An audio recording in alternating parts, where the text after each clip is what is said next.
सर्व शिक्षक बंधू आणि भगिनींना माझा नमस्कार।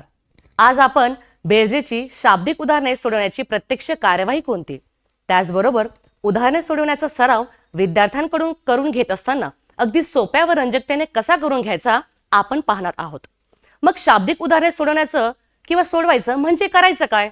सुरुवातीला विद्यार्थ्यांना शाब्दिक उदाहरणे सोडविताना कोणकोणत्या कृती कराव्यात ते समजावून सांगावे। यासाठी 3 कृती किंवा पायऱ्या लक्षात आणून द्याव्यात। पहिली कृती म्हणजे उदाहरणात काय दिलेलं आहे। दुसरी कृती म्हणजे उदाहरणात काय विचारलेलं आहे आणि तिसरी कृती म्हणजे काय करावं लागेल। या तिन्ही प्रश्नांचा वापर करून किंवा कृतींचा पायऱ्यांचा वापर करून शाब्दिक उदाहरणे सोडवून घ्या। आता आपण एका उदाहरणाच्या माध्यमातून या 3 कृती स्पष्टपणे बघूयात। उदाहरण बघा, सीमाकडे 27 काड्या होत्या व सचिनकडे 30 काड्या होत्या, तर दोघांकडे एकूण किती काड्या आहेत? प्रथम विद्यार्थ्यांना उदाहरणाचे वाचन करायला सांगणे व ते झाल्यानंतर विद्यार्थ्यांना प्रश्न विचारून मागील 3ही कृती सोडवून घ्याव्यात। पहिली कृती, काय दिलेले आहे? उदाहरणाचे आकलनासह वाचन झाल्यानंतर उदाहरणात कोणकोणती माहिती दिलेली आहे? दिलेल्या उदाहरणात सीमाकडे 27 काड्या व सचिनकडे 30 काड्या अशी माहिती दिलेली आहे। दुसरी कृती म्हणजे काय विचारलेलं आहे? दिलेल्या उदाहरणाची माहिती मिळवल्यानंतर आपल्याला काय काढायचे आहे? सीमा आणि सचिन या दोघांकडे एकूण काड्या किती हे आपल्याला काढायचे आहे। तिसरी कृती म्हणजे मग यासाठी काय करावं लागेल? उदाहरणात उत्तर काढण्यासाठी कोणती क्रिया करावी लागेल? उदाहरणात उत्तर काढण्यासाठी कोणती क्रिया करावी लागेल? उदाहरणात एकूण हा शब्द आहे म्हणून दोघांच्या काड्या एकत्र करून क्रमाने मोजणी करावी लागेल, म्हणजेच बेरीज करावी लागेल। म्हणून 27 अधिक 30 बरोबर 57। अशा 3 कृतीतून किंवा टप्प्यात उदाहरण सोडवले तर विद्यार्थी आकलनासह उदाहरणे सोडवतील। यापुढे मुलांना बेरजेच्या शाब्दिक उदाहरणाचे प्रकार किंवा वेगवेगळे अर्थ समजावून सांगा।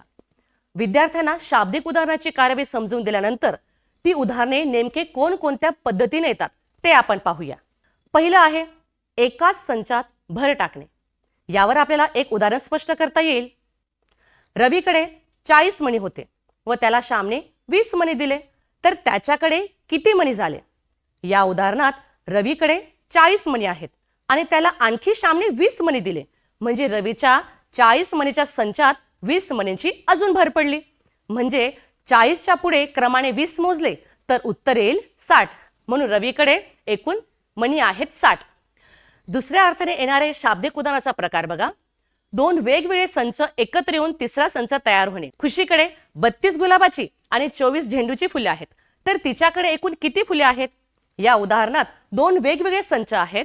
एक संच 32 गुलाबाची फुले व दुसरा संच आहे 24 झेंडूची फुले, म्हणजेच या ठिकाणी 2 समूह एकत्र येतात व तिसरा समूह तयार होतो।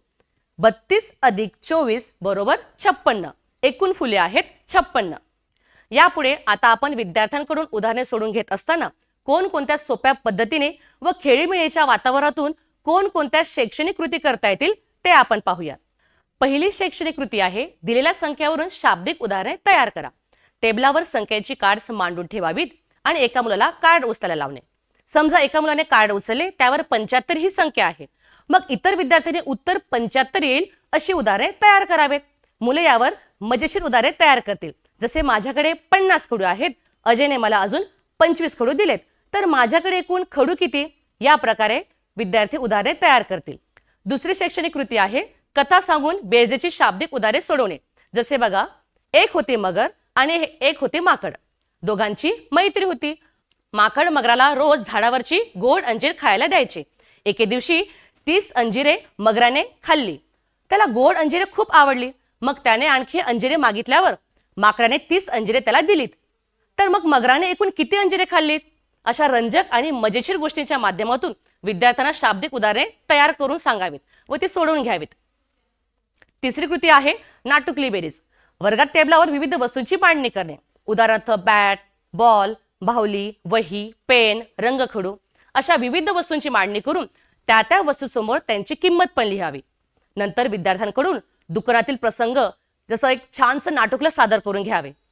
एकाला दुकानदाराची भूमिका करायला लावणे व इतर मुलांना त्या टेबलावरील म्हणजेच दुकानातील वस्तू घेऊन त्याची किंमत किती होणार ते सांगायला लावणे.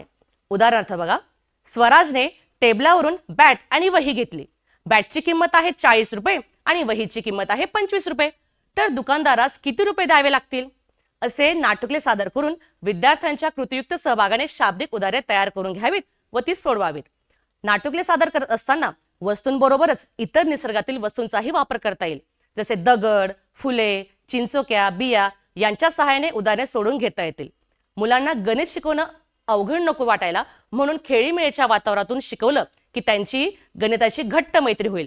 चला पुन्हा भेटूया आणखी काहीतरी मजेशीर गोष्टीने. तोपर्यंत नमस्कार.